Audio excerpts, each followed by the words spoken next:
William Walker എഴുതിയ thought vibration എന്ന ബുക്കിനെ കുറിച്ചാണ് ഇന്ന് ഓഡിയോപീഡിയ പറയുന്നത്. വില്യം വോക്കർ ഒരു അമേരിക്കൻ മെർച്ചന്റും റൈറ്ററും പബ്ലിഷറുമായിരുന്നു.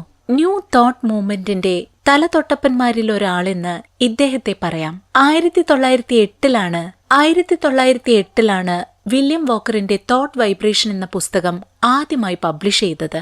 ഇന്നും ഈ ബുക്ക് ഒട്ടേറെ വിറ്റുപോകുന്നുണ്ട്. റോണ്ട ബയേണിന്റെ ദ സീക്രറ്റ് എന്ന പുസ്തകമടക്കം ലോ ഓഫ് അട്രാക്ഷനെ സംബന്ധിച്ച ഒട്ടുമിക്ക പുസ്തകങ്ങൾക്കും ആധാരമായിട്ടുള്ള ഗ്രന്ഥമാണ് വില്യം വോക്കറിന്റെ തോട്ട് വൈബ്രേഷൻ. അപ്പോൾ ഈ പുസ്തകത്തിന്റെ പ്രസക്തി എത്രമാത്രമുണ്ടെന്ന് നിങ്ങൾക്ക് മനസ്സിലായിരിക്കും. വില്യം വോക്കറിന്റെ തോട്ട് വൈബ്രേഷൻ എന്ന പുസ്തകത്തിൽ പറയുന്നത് ലോ ഓഫ് അട്രാക്ഷൻ എന്ന നിയമത്തെക്കുറിച്ചാണ്.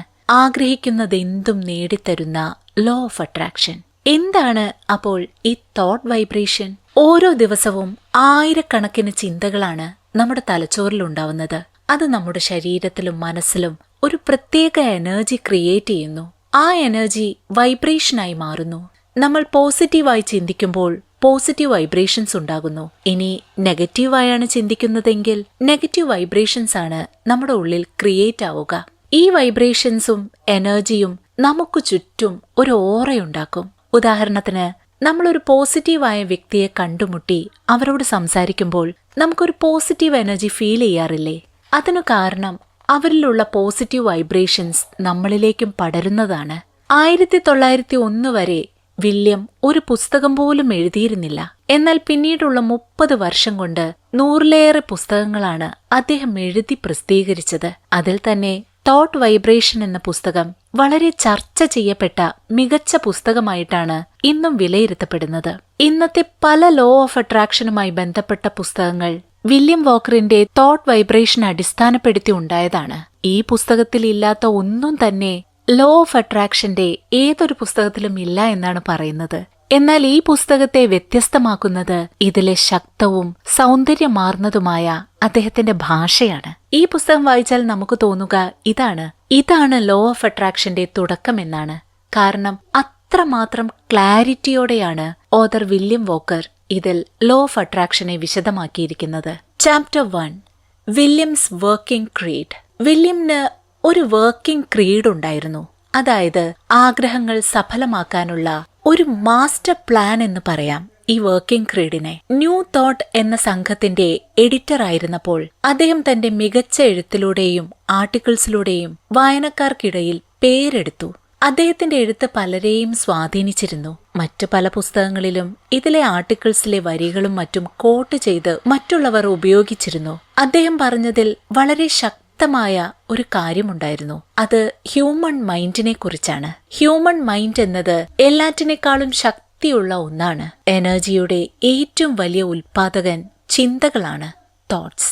ഈ ചിന്തകളെയും അതിന്റെ ശക്തിയെയും മനസ്സിലാക്കുന്ന മനുഷ്യൻ അദ്ദേഹം ആഗ്രഹിക്കുന്നതെല്ലാം നേടാനും ആഗ്രഹിക്കുന്ന പോലെ ആയിത്തീരാനും സാധിക്കും. ഒരാളുടെ ശരീരത്തെ മാത്രമല്ല മനസ്സ് കൺട്രോൾ ചെയ്യുന്നത്. പോസിറ്റീവ് തോട്ട്സിലൂടെ നമ്മുടെ സാഹചര്യങ്ങളെയും ഭാവിയെയും ലക്ഷ്യത്തെയും ജീവിതത്തെയും തന്നെയാണ് മാറ്റിയെടുക്കുന്നത്. വില്യം വോക്കറിന്റെ ഈ ചിന്തകൾ പലരും തങ്ങളുടെ ആർട്ടിക്കിൾസിലും പ്രഭാഷണങ്ങളിലും ഒക്കെ ഉൾപ്പെടുത്തിയിരുന്നു.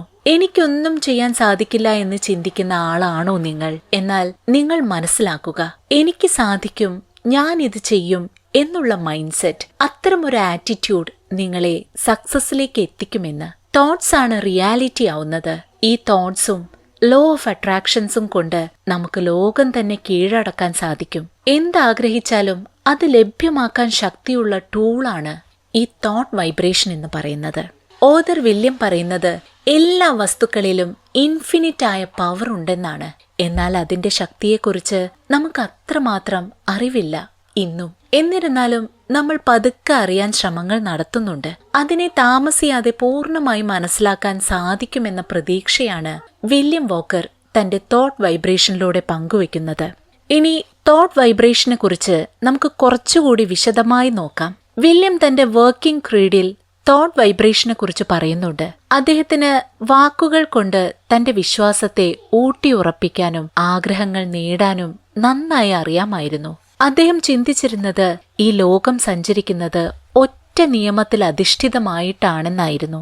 ഒരു ലോ, അതിനെ നമുക്ക് വാക്കിലാക്കാൻ സാധിക്കില്ല. എന്നാൽ അതിനെ നന്നായി മനസ്സിലാക്കിയെടുക്കാൻ സാധിക്കും. അതിന്റെ ശക്തി നമുക്ക് തിരിച്ചറിയാനും സാധിക്കും. ദ ലോ ഓഫ് ഗ്രാവിറ്റേഷൻ അതിലൊരു ശക്തിയാണ്. മറ്റൊന്ന് തോട്ട് വേൾഡിലെ ലോ ഓഫ് അട്രാക്ഷൻ എന്ന നിയമമാണ്. ഗ്രാവിറ്റേഷൻ ഫോഴ്സിനെ കുറിച്ച് നമുക്കറിയാം. ഗുരുത്വാകർഷണ ശക്തി. അതില്ലെങ്കിൽ നമുക്ക് ഈ ഭൂമിയിൽ ഇങ്ങനെ നിൽക്കാൻ സാധിക്കില്ല. എപ്പോഴൊക്കെ നമ്മൾ നമുക്കറിയാത്ത ഒരു അജ്ഞാത ശക്തിയിലേക്ക് അറിഞ്ഞും അറിയാതെയും സഞ്ചരിക്കുന്നു, അപ്പോഴെല്ലാം നമ്മളെ ഒരു പേടി വന്നു മൂടും. കാരണം ആ ഒരു പോസിറ്റിവിറ്റിയിലേക്ക് സഞ്ചരിക്കാൻ എല്ലാവർക്കും സാധിക്കില്ല. പെട്ടെന്ന് തന്നെ പിൻവലിയാൻ ശ്രമിക്കും. ആ പേടിയുണ്ടാകുന്നത് തോട്ട് വേൾഡിൽ നിന്നാണ്. ചിന്തകൾ എന്നത് ഒരു ഫോഴ്സാണ്, ഒരു വൈബ്രേഷനാണ്. ടൈമിന്റെയും സ്പേസിന്റെയും ഒപ്പം കണക്റ്റഡ് ആയിട്ടുള്ളത്. ശരിക്കും സഹിക്കാനാകാത്ത ചൂട് പോലെയാണ്, പ്രകാശം പോലെയാണ്, കാറ്റുപോലെയൊക്കെയാണ് എന്നാണ് ഈ ശക്തിയെ, തോട്ട് വൈബ്രേഷനെ വില്യം വോക്കർ വിശേഷിപ്പിക്കുന്നത്. ഇവ തമ്മിൽ ആകെയുള്ള വ്യത്യാസം ഈ വൈബ്രേഷന്റെ ഫ്രീക്വൻസീസിലാണ്. വില്യം വോക്കർ പറയുന്നത് തോട്ട്സ്, അതായത് ചിന്തകൾ, അതൊരു ഫോഴ്സാണ്, ഒരു മാനിഫെസ്റ്റേഷൻ ഓഫ് എനർജിയാണ്. ഇങ്ങനെ ചിന്തകൾ ഉപയോഗപ്പെടുത്തി നമ്മുടെ ജീവിതത്തിൽ നമ്മൾ ആഗ്രഹിക്കുന്നതെല്ലാം അട്രാക്റ്റഡ് ആക്കാനാവും. ആ ഒരു ശക്തി, ഒരു എനർജി നമ്മുടെ തോട്ട്സിനുണ്ട്. അതാണ് ലോ ഓഫ് അട്രാക്ഷൻ എന്ന മെത്തേഡ്. ഈ ലോ ഓഫ് അട്രാക്ഷന്റെ നേരെ പൊതുവെ എല്ലാവരും കണ്ണടയ്ക്കുന്നു. പകരം നെഗറ്റിവിറ്റിയെ വളർത്തി ഭയപ്പെടുത്തുന്ന, ജീവിതം നശിപ്പിക്കുന്ന കാര്യങ്ങളിലേക്ക് അട്രാക്റ്റഡ് ആകുന്നു. Chapter 2, how does the law of attraction work in the thought world? നമ്മുടെ ബ്രെയിൻ ചിന്തകളുടെ വൈബ്രേഷൻസിനെ യൂണിവേഴ്സിലേക്ക് അയക്കുകയും സ്വീകരിക്കുകയും ചെയ്യുന്നുണ്ട്. എന്നാൽ ബ്രെയിൻ സ്വീകരിക്കുന്ന വൈബ്രേഷൻസ് അത് സെൻഡ് ചെയ്യുന്ന തോട്ട്സിന് തുല്യമായിരിക്കും എന്ന് മാത്രം. അതായത് നിങ്ങൾ തോട്ട് വൈബ്രേഷൻസ് ഓഫ് ലവ് ആണ് യൂണിവേഴ്സിലേക്ക് അയക്കുന്നതെങ്കിൽ നിങ്ങൾ അട്രാക്റ്റ് ചെയ്യുന്നത് ലവ് തന്നെയായിരിക്കും. മറ്റുള്ളവരുടെ സ്നേഹമാണ് നിങ്ങൾ സ്വീകരിക്കുക. നിങ്ങളുടെ ചിന്തകളിൽ സ്നേഹം നിറയുമ്പോൾ അതേ സ്നേഹം യൂണിവേഴ്സ് നിങ്ങൾക്ക് തിരികെ തരുന്നു. നിങ്ങൾക്ക് ചുറ്റുമുള്ളവർ നിങ്ങളെ സ്നേഹിക്കാൻ തുടങ്ങുന്നു. നിങ്ങളോട് അടുക്കുന്നവർ നിങ്ങളോട് സ്നേഹം കാണിക്കുന്നു. അങ്ങനെ നിങ്ങളുടെ തോട്ട് വൈബ്രേഷൻസ് ലവ് നിങ്ങളിലേക്ക് അട്രാക്റ്റഡ് ആക്കുന്നു. അതേസമയം നിങ്ങളുടെ ചിന്തകൾ ദേഷ്യം, പ്രതികാരം, വെറുപ്പ്, അസൂയ, അഹങ്കാരം ഇങ്ങനെയുള്ള നെഗറ്റീവ് ഇമോഷൻസ് കൊണ്ട് നിറയുകയും അവ നിങ്ങളിൽ ആ വികാരങ്ങളുടെ തോട്ട് വൈബ്രേഷൻസ് ഉണ്ടാക്കുകയും ചെയ്യുമ്പോൾ അതേ വികാരങ്ങളുള്ള വ്യക്തികളും സാഹചര്യങ്ങളും അനുഭവങ്ങളുമായിരിക്കും നിങ്ങളിലേക്ക് അട്രാക്റ്റഡ് ആവുക. വിതയ്ക്കുന്നതേ കൊയ്യൂ എന്ന പഴഞ്ചൊൽ നിങ്ങൾ കേട്ടിട്ടില്ലേ? അതുതന്നെയാണ് ഇവിടെ സംഭവിക്കുന്നത്. നല്ല ചിന്തകളുണ്ടാക്കുന്ന positive thought vibration, positive things നിങ്ങളുടെ ജീവിതത്തിലേക്ക് അട്രാക്റ്റഡ് ആക്കുന്നു. മോശം ചിന്തകൾ ഉണ്ടാക്കുന്ന നെഗറ്റീവ് തോട്ട് വൈബ്രേഷൻസ് നെഗറ്റീവായ ആളുകളെയും സംഭവങ്ങളെയും സാഹചര്യങ്ങളെയും ആയിരിക്കും നിങ്ങളുടെ ജീവിതത്തിലേക്ക് അട്രാക്റ്റഡ് ആക്കുക. ഇതാണ് ഈ പുസ്തകത്തിന്റെ ഏറ്റവും ഇമ്പോർട്ടൻ്റ് ആയ ഒരു കോർ ഫാക്ടർ എന്ന് പറയാം. ഒരു റേഡിയോ ട്രാൻസ്മിറ്റർ പോലെയാണ് നിങ്ങളുടെ ചിന്തകൾ. റേഡിയോ ചുമ്മാ ഓണാക്കിയാൽ പാട്ട് കേൾക്കാൻ പറ്റുമോ? ഇല്ല.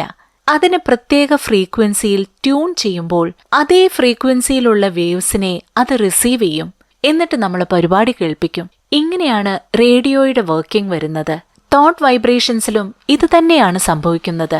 നമ്മൾ നമ്മുടെ ബ്രെയിനിൽ ഏത് തരം തോട്ട് വൈബ്രേഷനാണോ ട്യൂൺ ചെയ്ത് വെക്കുന്നത്, ആ ഫ്രീക്വൻസിയുമായി ചേരുന്ന വേവ്സ്, വൈബ്രേഷൻസ് നിങ്ങളിലേക്ക് അട്രാക്റ്റഡ് ആവുന്നു.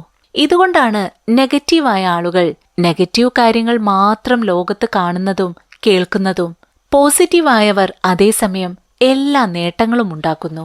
അവർക്ക് ജീവിതത്തിൽ എപ്പോഴും ഉയർച്ചയും സന്തോഷവും അച്ചീവ്മെന്റ്സും മാത്രമായിരിക്കും ഉണ്ടായിരിക്കുക. അവർക്ക് മാത്രം ഇതെങ്ങനെ സാധിക്കുന്നു എന്ന് പലപ്പോഴും അമ്പരന്ന് പോയിട്ടില്ലേ നിങ്ങൾ? അതിന് കാരണം അവർ ചിന്തകളിലൂടെ ഉണ്ടാക്കിയെടുക്കുന്ന പോസിറ്റീവ് തോട്ട് വൈബ്രേഷനാണ്. ഈ സത്യം നിങ്ങളും തിരിച്ചറിയാൻ ശ്രമിക്കുക. Next chapter, secret of the mind. മനുഷ്യന് ഒരു മനസ്സേയുള്ളൂ.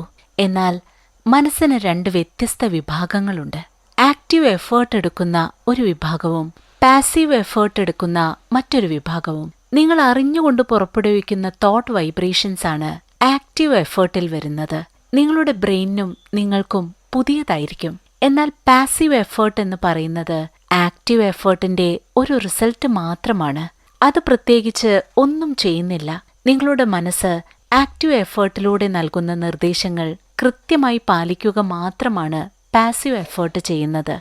ആക്റ്റീവ് എഫേർട്ട് തോട്ട് വൈബ്രേഷൻസിന്റെ സിഗ്നൽസ് ഈ യൂണിവേഴ്സിലേക്ക് സെൻഡ് ചെയ്യുമ്പോൾ പാസീവ് എഫേർട്ട് അതേ തരത്തിലുള്ള വൈബ്രേഷൻസിനെ റിസീവ് ചെയ്യുന്നു. ഈ പ്രോസസ് നിങ്ങൾ നന്നായി മനസ്സിലാക്കിയെടുക്കുക. നല്ല ചിന്തകൾ മനസ്സിന്റെ ഉള്ളിൽ ഉണർത്തിയെടുക്കുക. ആക്റ്റീവ് എഫേർട്ടിലൂടെ നിങ്ങൾ മനസ്സിലുണ്ടാക്കുന്ന പോസിറ്റീവ് വൈബ്രേഷൻസ് നിങ്ങളിലേക്ക് പോസിറ്റീവ്സ് മാത്രം കൊണ്ടുതരും. ചിലരെ കണ്ടിട്ടില്ലേ? അവർക്ക് ജീവിതത്തിൽ എപ്പോഴും ഉയർച്ചയും സന്തോഷവും നേട്ടങ്ങളും മാത്രമായിരിക്കും ഉണ്ടായിരിക്കുക. അവർക്ക് മാത്രം ഇതെങ്ങനെ സാധിക്കുന്നു എന്ന് പലപ്പോഴും അമ്പരന്ന് പോയിട്ടില്ലേ? അതിന് കാരണം അവർ ചിന്തകളിലൂടെ ഉണ്ടാക്കിയെടുക്കുന്ന പോസിറ്റീവ് തോട്ട് വൈബ്രേഷൻസ് ആണ്. ഈ സത്യം നിങ്ങളും തിരിച്ചറിയാൻ ശ്രമിക്കുക. ഈ നിമിഷം മുതൽ negative words, negative thoughts, negative actions എല്ലാം ഡേ ടു ഡേ ലൈഫിൽ നിന്ന് ഒഴിവാക്കാൻ ശ്രമിക്കുക. പോസിറ്റിവിറ്റി മനസ്സിൽ നിറയ്ക്കാൻ ഒരു ആക്റ്റീവായ എഫേർട്ട് എടുക്കുക. അതിന്റെ റിസൾട്ടായി പോസിറ്റീവ് കാര്യങ്ങൾ നിങ്ങളുടെ ജീവിതത്തിലും സംഭവിച്ചുകൊണ്ടേയിരിക്കും. അടുത്ത ചാപ്റ്ററിലേക്ക് പോവാം. The secret of the will. നിങ്ങളുടെ മനസ്സ് നെഗറ്റീവായ ഇമോഷൻസ് കൊണ്ട് നിറഞ്ഞിരിക്കുന്ന ഒരു സാഹചര്യത്തിലാണ് ഇപ്പോഴെങ്കിൽ അതിനെ കൺട്രോൾ ചെയ്ത് ഒരു പീസ്ഫുള്ളായ പോസിറ്റീവായ മൈൻഡ് സെറ്റിലേക്ക് മാറാൻ നിങ്ങൾക്ക് സാധിക്കും. അതായത് പേടി, അസൂയ, ദേഷ്യം, അഹങ്കാരം ഇങ്ങനെയുള്ള നെഗറ്റീവ് ഫീലിംഗ്സ് വരുമ്പോൾ മനസ്സിനെ സ്വയം ഓർമ്മപ്പെടുത്തുക. ഇവ നെഗറ്റീവ് ഫീലിംഗ്സ് ആണ്. എന്റെ മനസ്സിൽ ഇവയല്ല വേണ്ടത്, പോസിറ്റീവ് ഇമോഷൻസ് ആണെന്ന്. നെഗറ്റീവ് ഇമോഷൻസ് തൽക്കാലത്തേക്ക് നിങ്ങളുടെ മനസ്സിനെയും ശരീരത്തെയും തൃപ്തിപ്പെടുത്തുമായിരിക്കും. പക്ഷേ അത് നിങ്ങളുടെ ജീവിതവും ഫ്യൂച്ചറും എല്ലാം നശിപ്പിക്കാനേ ഇടവരുത്തുകയുള്ളൂ. അതേസമയം എന്ത് കാര്യത്തെയും നിങ്ങളൊരു പോസിറ്റീവ് ഇമോഷനോടെ കണ്ടാൽ ആ പോസിറ്റിവിറ്റി തന്നെയാണ് നിങ്ങളിലേക്കും വരിക. നെഗറ്റീവ് ഇമോഷൻസ് വരുമ്പോൾ അതിനെ മാറ്റി പോസിറ്റീവ് ചിന്ത ബോധപൂർവം നിറയ്ക്കുന്നത് നിങ്ങളുടെ ഉള്ളിൽ പോസിറ്റിവിറ്റി വർദ്ധിപ്പിക്കും. ഈ സെൽഫ് അവയർനെസ് വേണ്ടത് ഏത് കാര്യത്തിലും അത്യാവശ്യമാണ്. നിങ്ങളായിരിക്കണം നിങ്ങളുടെ മനസ്സിനെ നിയന്ത്രിക്കേണ്ടത്. മറ്റു വികാരങ്ങൾ നിങ്ങളെയും നിങ്ങളുടെ മനസ്സിനെയും നിയന്ത്രിക്കാൻ ഇടവരുത്തരുത്. ഇതിനായി ഒരു ദിവസം എന്തെങ്കിലും ഇഷ്ടമില്ലാത്ത ഒരു കാര്യം സന്തോഷത്തോടെ ചെയ്യാൻ ശ്രമിക്കുകയാണ് വേണ്ടതെന്നാണ് തോട്ട് വൈബ്രേഷന്റെ ഓഥർ വില്യം വോക്കർ പറയുന്നത്. ഇഷ്ടമുള്ള കാര്യങ്ങൾ ആർക്കും സന്തോഷത്തോടെ ചെയ്യാനാകും. എന്നാൽ ഇഷ്ടമില്ലാത്ത കാര്യം സന്തോഷത്തോടെ ചെയ്യുമ്പോൾ അത് നിങ്ങളുടെ മൈൻഡിലെ തോട്ട് പാറ്റേണിനെ ചാലഞ്ച് ചെയ്യുന്നു. ചിന്തകളുടെ രീതി ഇതോടെ മാറിത്തുടങ്ങും. ഇവ നിങ്ങളിൽ പോസിറ്റീവ് റിഫ്ലക്ഷൻസ് ഉണ്ടാക്കും. ഈ ഒരു ശീലം നിങ്ങളിൽ വളർത്തിയെടുക്കാൻ ശ്രമിക്കുക. ഇതിന് സാധിച്ചില്ലെങ്കിൽ തോട്ട് വൈബ്രേഷൻ നിങ്ങൾക്കുള്ളതല്ല എന്നാണ് ഈ ബുക്കിന്റെ ഓഥർ പറയുന്നത്. അപ്പോൾ തോട്ട് വൈബ്രേഷൻ എന്ന കോൺസെപ്റ്റ് നിങ്ങൾക്ക് നന്നായി മനസ്സിലായി എന്ന് ഞാൻ കരുതുന്നു. ഏറ്റവും സിമ്പിളായി പറഞ്ഞാൽ നല്ല ചിന്തകൾ മനസ്സിൽ നട്ട് നനച്ച് വളർത്തുക. പോസിറ്റീവ് ചിന്തകൾ നിങ്ങളിൽ പോസിറ്റീവ് തോട്ട് വൈബ്രേഷൻസ് ഉണ്ടാക്കുന്നു. ആ വൈബ്രേഷൻ നിങ്ങളിലേക്ക് നിങ്ങളുടെ ആഗ്രഹങ്ങളും സ്വപ്നങ്ങളും സമ്പത്തും എല്ലാം ആകർഷിക്കുന്നു. അതേസമയം നെഗറ്റീവായിട്ടുള്ള തോട്ട് വൈബ്രേഷൻസ് നിങ്ങളുടെ ശരീരത്തിൽ നിന്നുണ്ടാവുമ്പോൾ അത് നെഗറ്റീവായിട്ടുള്ള കാര്യങ്ങൾ തന്നെയാണ് നിങ്ങളിലേക്ക് അട്രാക്റ്റഡ് ആക്കുക. സോ നിങ്ങളുടെ ഉള്ളിൽ തന്നെയുള്ള ചിന്തകളുടെ ശക്തി മനസ്സിലാക്കുക. ഈ യൂണിവേഴ്സുമായി ആ ചിന്തകളുടെ ശക്തിയെ കണക്ട് ചെയ്യുക. അങ്ങനെ ചെയ്യുമ്പോൾ ഈ ലോകം നിങ്ങൾ ആഗ്രഹിക്കുന്നതെന്തും നിങ്ങൾക്ക് കൈ നിറയെ തരുമെന്നാണ് വില്യം വോക്കർ തന്റെ തോട്ട് വൈബ്രേഷനിലൂടെ നമുക്ക് നൽകുന്ന സന്ദേശം. തോട്ട് വൈബ്രേഷനെ കുറിച്ചുള്ള ഈ വീഡിയോ നിങ്ങൾക്ക് ഒരുപാട് ഉപകാരപ്പെട്ടു എന്ന് ഞാൻ പ്രതീക്ഷിക്കുന്നു. നിങ്ങളുടെ ജീവിതം കൂടുതൽ സന്തോഷവും സമാധാനവും നിറഞ്ഞ് മനോഹരമായി തീരട്ടെ. Thanks for watching.